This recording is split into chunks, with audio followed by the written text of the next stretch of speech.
versus left is right versus wrong. Call Mark at 877-381-3811. We've only just begun. We've won a few battles, but we must win the political war. Last month, 8 months ago. Oh, they were happy as clams going along with Obama. His ratings were high. We'll ram this through as fast as we can. Let's hurry. Smearing people who took the time and spent the money to come to rallies. Oh, that's just a little group of Nazis, Klansmen, right-wingers over there. No, you fools. We call those the American people. As long as Obama, Reid, and Pelosi head it, it's the party of tyranny. We don't want this bill under any circumstance. You got it? It's a disaster. And so are you. All right. Give me my Patton music, would you? All right. Yes. All right. The one-party town of Washington, the Obama regime, the Pelosi and Reid regime, well, they've done enormous damage to this country. And I mean enormous damage. They've done all they can to destroy the fiscal state of this society. To drag us down, to tear it down, and to rebuild it into some kind of utopia, some hell on earth. Well, we're going to slow that down in the next election. I heard one of the cable guys say, I'm not about politics. I don't worry about politics. I'm going to hold another rally. Well, we're going to hold a rally too, ladies and gentlemen. The first Tuesday this November, we're going to hold a rally. We're going to hold a rally at every election precinct in this country, from sea to shining sea, from the northern border to the southern border, in Alaska and Hawaii and everywhere else.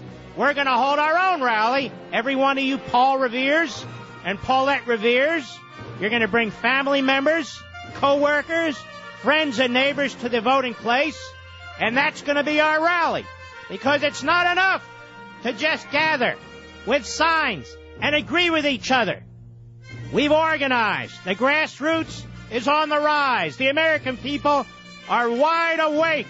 They see what's going on. Now it's time for action. Action. And on Election Day, that first Tuesday in November, we will rally precinct after precinct after precinct. We will outnumber our opponents. We will swamp our opponents. And we're going to throw some of these bastards out of office for the biggest surprise that they have ever seen. And in these Republican primaries, stop voting for Republicans. Stop voting for people who sound conservative today, but have a record that you can look at, a big government record. And more than that, who are placeholders, who just want to be in Congress. We have no more time. These are dire times. No more placeholders, no more backbenchers, no more pretenders. We must defeat them. Now, we won't defeat all of them, but we're going to give it a shot.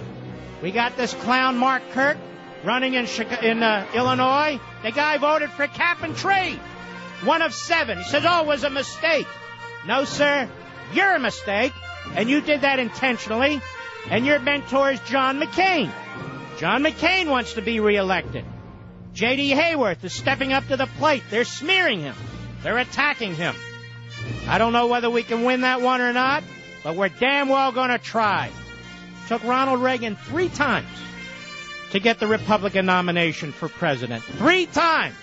One of the greatest presidents in American history. If he had given up after the first time or the second time, there would have been no Ronald Reagan as president of the United States. But he never gave up. And neither will we.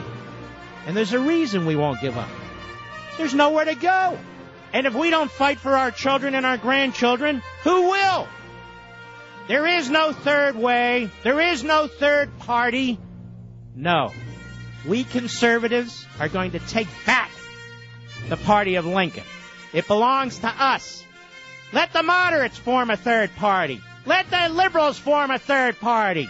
Let Ron Paul and Ross Perot and all the rest of the morons form a third party. We are taking our party back, and nobody's going to stop us. Nobody. Not some TV talk show host, not somebody at the RNC, not some failed presidential candidate, not some group of phony senators. No. Conservatism is here, and it's here to stay because it is the only answer to what's going on today. There are no other answers. It is our principles, our unvarnished, time-tested principles that will save this nation, just as they were used to found this nation. We are focused. We're focused like lasers. We're not going to be distracted by charlatans. We're not going to be distracted by phonies. Nobody's going to stop us. There is too damn much at stake. Do you believe in constitutional government? Do you believe in a republic? Do you believe in a sound currency? Do you believe in limited government? Do you believe in the Declaration of Independence? Well, if you do, then you're with me and I'm with you. If you do, you stand with George Washington and Benjamin Franklin, Thomas Jefferson. You stand with the greats, Hamilton, Madison, Adams, all of the greats. That's who we stand with. That's whose on shoulders we stand. We don't need to reinvent America. We don't need to transform America. We have to throw the bums out who seek to do us harm and seek to undermine this nation. And that's what this election's about. The last election was a freak election, a disaster, a huge error. All the forces of leftism came together. It was a historic moment, they kept telling us. And we were stuck with an awful candidate who couldn't speak in complete sentences, who didn't share most of our principles, who made no sense half the time on the campaign trail. That's who we were stuck with. And despite that, their candidate only could muster less than 53% of the vote. And he uses that vote and the majorities he has in Congress to damage this nation. He seeks to permanently damage this nation, to make permanent changes to this nation that the people do not want, whether they live in Massachusetts, New Jersey, Virginia, or any other state in this union. No, we're on to them and we're on to him. And tomorrow he gives yet another speech, his State of Confusion speech. He'll be all things to all people, which means he'll be nobody to everybody. We have a record now. We know what he's done. We know what he's capable of. Never before have we had such a president with such little experience, who is so thoroughly incompetent, who is a complete screw-up, but an arch left-wing ideologue who continues to march in one direction while pretending not to and trying to drag an entire nation with him. Well, we're not going. We're not going with him. We're not going over the cliff. We've drawn a line in the sand. I don't care if you're a union member or a non-union member. I don't care if you're rich or poor. I don't care if you're single or married. I don't care if you're gay or straight. I don't care if you're an atheist or religious. This society needs to be defended. It needs to be defended by those who seek to undermine it. And who seeks to undermine it? These politicians in Washington who are ruling with an iron fist. Now, I better wind down before I have a heart attack on the air, which might be good for my ratings, but won't be that good for my family. I think I've said what I need to say.